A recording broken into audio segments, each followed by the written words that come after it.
अपने हाथों को उठाओ, बोलो जो वचन अब मैं सुनूंगा मैं फलों को लेके आऊंगा, मैं इन्हें भूलूंगा नहीं, प्रभु यीशु मसीह के नाम में। रोमियो 8 उसकी 12 आयत में लिखा है, पढ़ेंगे स्क्रीन के ऊपर। क्या क्या लिखा है, पढ़ेंगे सभी, आप पढ़ेंगे 1 2 3 के बाद, 1 2 3।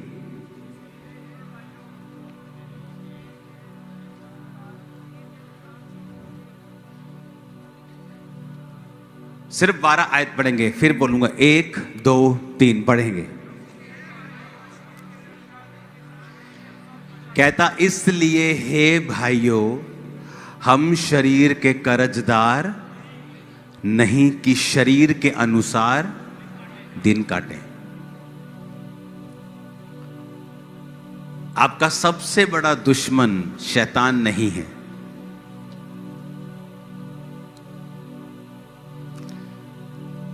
लोग बोलते हैं, एक बार शैतान परमेश्वर के सामने गया, कहता तेरे लोग बहुत खराब है, कहता छींक भी आए, कहता मेरा नाम लगा देते हैं कि शैतान ने कर दिया। कहता मैं तो इन्हें तो लागे भी नहीं लगता इन्हें, पर कहता ये मेरा नाम लगा देते हर चीज पर। जबकि आपका सबसे बड़ा दुश्मन आपका अपना शरीर है, शैतान नहीं है। और पौलुस कहता है हम शरीर के कर्जदार नहीं हैं कि शरीर के अनुसार दिन काटें।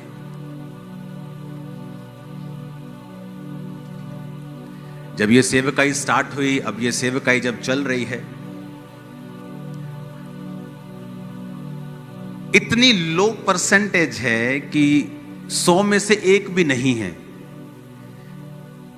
उस तरह का विश्वासी जिस तरह के विश्वासी हम थे। हमारी टीम जब चलती थी परमेश्वर में, दिखते ही नहीं विश्वासी वैसे। पूछो रोजे रखते हो? नहीं, हफ्ते में 1 बार।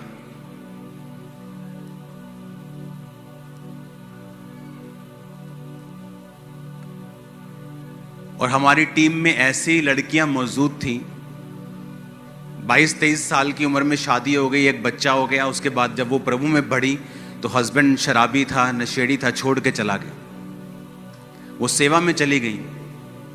आज वो दादी बन गई हैं। जब मतलब वो उस समय 1.5 उम्र में थी, मैं बच्चा था, 19 साल का था। आज वो दादियां बन गई। सारी उम्र बिना शादी के सिर्फ सेवा, हफ्ते में 3 दिन रात के उपवास। और आज आप में से कितनों ने रोजे रखे होंगे मेरी शादी हो जाए?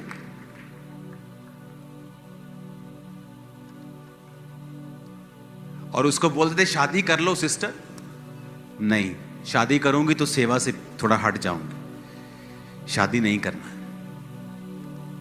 पवित्रताई में, प्रेयर में, उपवास, हर हफ्ते 3 दिन रात के उपवास।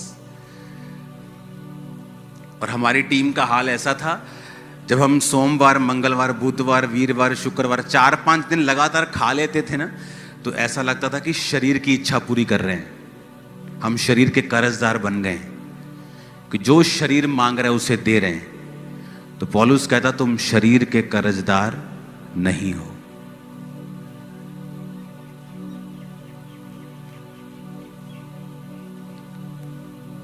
और उसी टीम में लड़कियां होती थी, 40 रोजे रख के प्रार्थना करती थी, मेरा हस्बैंड मुझे मिले, प्रभु मेरे हस्बैंड का इंतजाम कर। और उसी टीम में लोग होते थे जो बोलते थे कि हमें परमेश्वर की आत्मा में बढ़ना है, मुझे प्रेयर करनी है, मुझे आत्मा में बढ़ना है, मुझे पवित्रताई में बढ़ना है। और यही फर्क था, जिन्होंने हजारों लाखों करोड़ों रूहें बचाई, और जो आज भी वो लड़कियां उसी लेवल पे मौजूद हैं जहां पे परमेश्वर उनकी लाइफ में काम नहीं कर रहा। क्यों? तुम शरीर के अनुसार, 13 आयत को फिर पढ़ेंगे हम। कहता तुम शरीर के अनुसार चलोगे तो क्या होगा? मैंने टीम को बोला था कि आप 12 और 13 अलग अलग निकाला करें हमेशा आयत को, ताकि आयत समझ में आए। आयत को हमेशा अलग अलग निकालें। 13 आयत को फिर से पढ़ेंगे स्क्रीन के ऊपर। क्योंकि तुम शरीर के अनुसार दिन काटोगे तो क्या होगा? बोलो, पढ़ो उधर, क्या होगा? नहीं, ऊंचा बोलो, ऊंचा बोलो। कहता इस शरीर को खिलाओ पिलाओगे, व्यभिचार की इच्छाएं पूरी करोगे तो क्या होगा? तुम कैसे मर जाओगे? तुम्हारा एक्सीडेंट हो जाएगा? नहीं, कहता तुम मर जाओगे आत्मा में। तब वो जीवन जो परमेश्वर ने सोचा हुआ है उससे कट लग जाएगा। एक परिवार है जो परमेश्वर पर चलने से आपको मिलता है, और एक है जो परमेश्वर में चलने पर आपको, नहीं चलने पर आपको मिलता है। वो सिरदर्द वाला है और ये आशीष वाला है। कहता अगर तुम प्रभु में शरीर के अनुसार चलना शुरू कर दोगे तो मर जाओगे। आदम मर गया आत्मा में, शरीर में नहीं मरा। शरीर में तो वो 930 साल का होके मरा। जब वो आत्मा में मर गया तो सब चीजों में मर गया। तब लोग दुखी रहते हैं, मेरा हस्बैंड, ओ मेरी वाइफ, मेरी फैमिली, मेरा फाइनेंस, कुछ भी मेरे काबू में नहीं है, मैं दुखी हूं, मेरी लाइफ में सेटिस्फेक्शन नहीं है। क्योंकि तुम या तो अपने शरीर को सेटिस्फाइड कर लो, तो या वैसा जीवन पालो जैसा प्रभु देना चाहते हैं।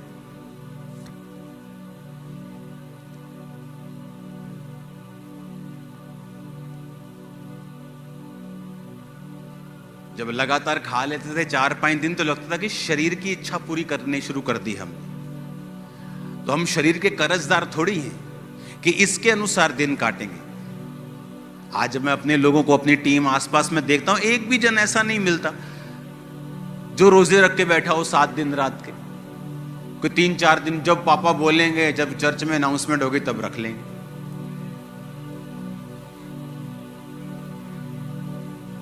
कहता अगर तुम शरीर के अनुसार चलोगे तो मरोगे। अब खुद तो कह रहा है वो तुमको, फाइनेंशियली तुम मरोगे, स्पिरिचुअली तुम मरोगे, आत्मा काम नहीं करेगा जीवन में। तुम शरीर के अनुसार चलोगे, फिर तुम्हें बड़ी चर्च चलानी है, फिर तुम फेक मिरेकल भी करोगे, फिर तुम फेक प्रोफेसी भी करोगे, फिर उसको मेंटेन करने के लिए गुंडागर्दी भी करोगे। तुम सब करोगे भाई, क्योंकि तुम मर चुके हो। तुम आत्मा में मर चुके हो, क्योंकि तुम शरीर के अनुसार चले। तो यीशु ने कहा तुम शरीर के अनुसार चलोगे तो मरोगे। फिर आगे कहता यदि आत्मा से देह की क्रियाओं को मारोगे तो जीवित रहोगे। आत्मा से देह की क्रियाओं को मारोगे तो क्या होगा? जीवित रहोगे। टीवी देखने का दिल कर रहे हैं, आज आपकी फेसबुक, इंस्टाग्राम, वो सोशल मीडिया नहीं रह चुका, वो पॉर्न साइट्स बन चुकी हैं, जहां पर अर्धनंगी लड़कियां आपको 24 घंटे डांस करती मिलेंगी। तो आपको क्या लगता है कि अगर आप 24 आवर इंस्टा और फेसबुक पे हैं, आपकी स्पिरिचुअल लाइफ अच्छी होगी?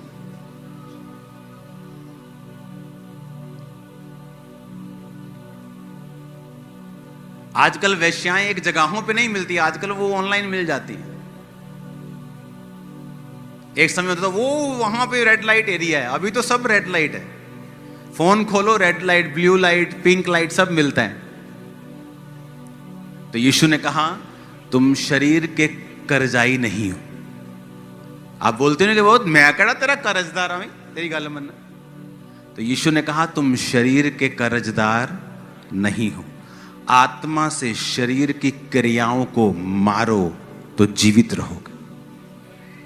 जोर लगाने की जरूरत नहीं पड़ेगी तुम्हें फिर सेवा चलाने के लिए, बिजनेस चलाने के लिए। आत्मा तुम्हें गाइड करेगा, तुम्हारी अगुवाई करेगा, परिवार में आसानी होगी, लाइफ आसानी से चलेगी।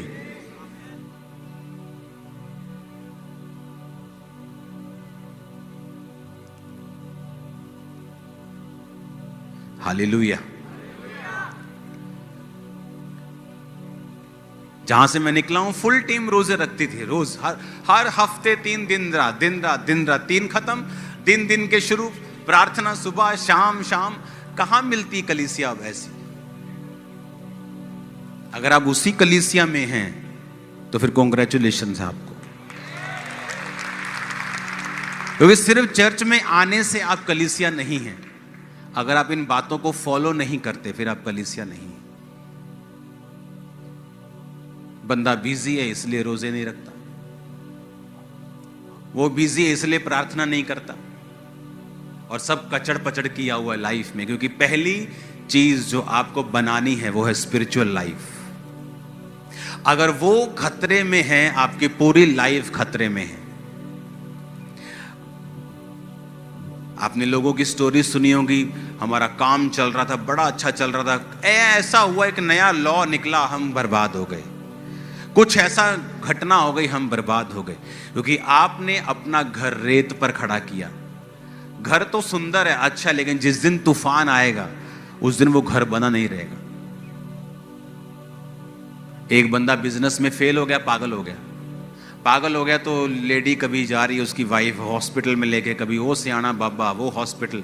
किसी ने बताया कि यहाँ एक मीटिंग क्रूसेड होने वाला है, एक पास्टर आने वाला है, वहाँ पे मीटिंग अटेंड करना। मीटिंग अटेंड करने की पागल ठीक हो गया, चर्च जाने लगा। चर्च गया तो पास्टर प्रचार कर रहे थे नमक के ऊपर। उसके दिमाग में आया कि परमेश्वर मुझे नमक का बिजनेस करना है। नमक का बिजनेस कर लिया, गडाउन बना लिए। जब बड़े बड़े गडाउन बन गए, वो पास हो गया, बड़ा बड़ा आदमी बन गया। एक दिन उस देश में बाढ़ आई और नमक के सारे गडाउन खराब कर दी। पास्टर को फिर टेंशन कि अभी तो भाई निकला इस प्रॉब्लम से। भागा भागा गया उसके पास, तो वो गीत गा रहा था, प्रभु का धन्यवाद करूंगा, उसकी संगति में सदा रहूंगा। उसने पूछा क्या हुआ तेरे को, तू सच? उसको लगा शायद सच में पागल हो गया कि अभी गीत गा रहा है, शायद सदमा लगा। कहता पास्टर जी मुझे कोई सदमा नहीं, पहले मेरे जीवन में यीशु नहीं था, अब मेरे जीवन में यीशु। दोबारा वही बिजनेस किया, फिर करोड़ों में पहुंच गया। वही बिजनेस में फिर प्रभु ने बढ़ाया उसे। स्पिरिचुअल लाइफ पहले नंबर पे, फास्टिंग, प्रार्थना। कल फास्टिंग के लिए तैयार हो आप सभी?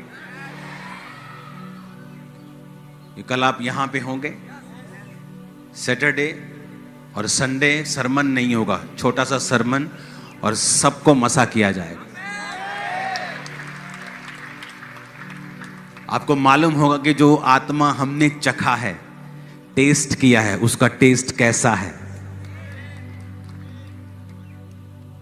आप तो आराम से बैठ के ताली बजाते हो, और हम तो ऐसा था कि बस मतलब हाथ ही जोर जोर से मार के हाथ दुखते थे, इतना आत्मा में भरते थे जब वर्शिप करते थे।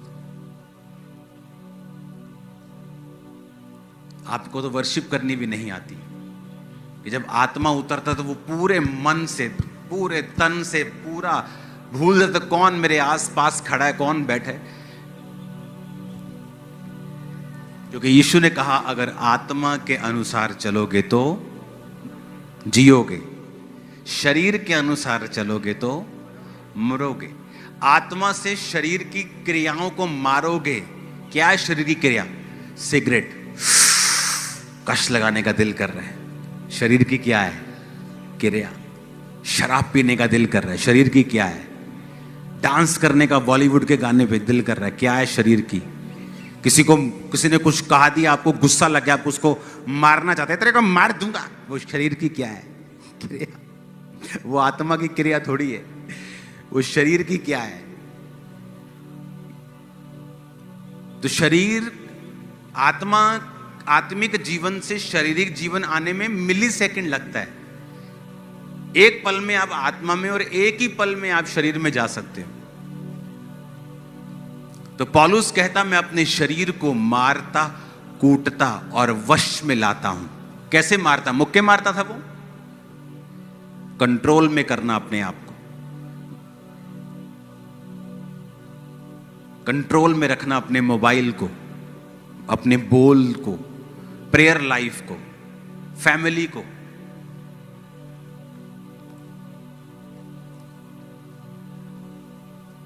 परमेश्वर कहता मैं सदोम को नाश कर रहा हूं, मोरा को नाश कर रहा हूं, पर मैं जो नाश कर रहा हूं क्या मैं अपने दोस्त से छुपा के रखूं? कौन था दोस्त? अब्राहम। परमेश्वर सोच रहा है, देखो मैं अपने दोस्त से छुपा के रखूं? नहीं, मैं इसको बताता हूं। वो अब्राहम को बताने लगा। अब्राहम सवाल करने लगा, प्रभु अगर वहां 50 धर्मी हूं तो क्या शहर छोड़ देगा? छोड़ दूंगा। अगर 40 निकले, 45 निकले, 30 निकले, 20 निकले, तो परमेश्वर से वो बातें करने लगा। परमेश्वर कहता है ये मेरा दोस्त है। पता है क्यों? कहता क्योंकि अब्राहम अपने बाद अपने परिवार को भी आज्ञा देगा कि यहोवा की विधियों पर, कि मेरा पैसा पुत्र तेरा उदों ही है जब तक परमेश्वर तेरी जिंदगी च।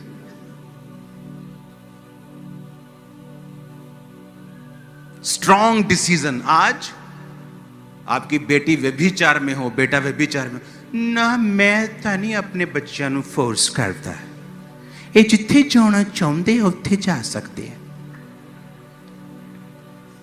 तुम्हारे बच्चे, यीशु ने कहा अगर तुम छड़ी नहीं चलाओगे तो तुम बुरे पेरेंट्स हो, तुम बुरे माता पिता हो। अब्राहम कहता तुम्हारी ऐसी की तैसी न्याणे हो, आप परमेश्वर है यहोवा।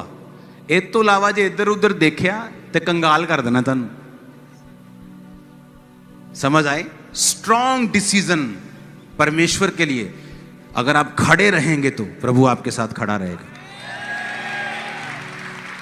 आप प्रभु के वचन के साथ नहीं खड़े रहे, आपने किसी चीज पे स्टैंड नहीं लिया। आपकी बच्ची बिगड़ती रही, मम्मी सोचती रही नहीं घर च कलेश होगा। वो कब छोटा सांप उत्पत्ति वाला प्रकाशित वाक्य में अजगर बन गया, पता ही नहीं चला। वो छोटा सा पाप कब आपकी बेटी के अंदर ऐसे बड़े गुनाह पैदा कर देगा कि वो कभी अपनी मैरिड लाइफ में सेट नहीं हो पाएगी, अपनी लाइफ में कभी सेट नहीं हो पाएगी, क्योंकि उसकी मां ने उसको रोका नहीं। कहता शरीर के अनुसार चलोगे तो मरोगे। तुम्हारे दिल में कोई घुस नहीं सकता। तुम आंखों से देख रहे हो, व्यभिचार कर रहे हो, शरीर की क्रिया है। कहता इससे तुम्हारा जीवन में मौत एंटर करेगी। फिर तुम लाख कोशिश करोगे तुम्हारा बिजनेस जीवित हो, कमेटियों पे कमेटियां उठाओगे और सब बीच में आएंगे और मर जाएंगे। हालेलुया।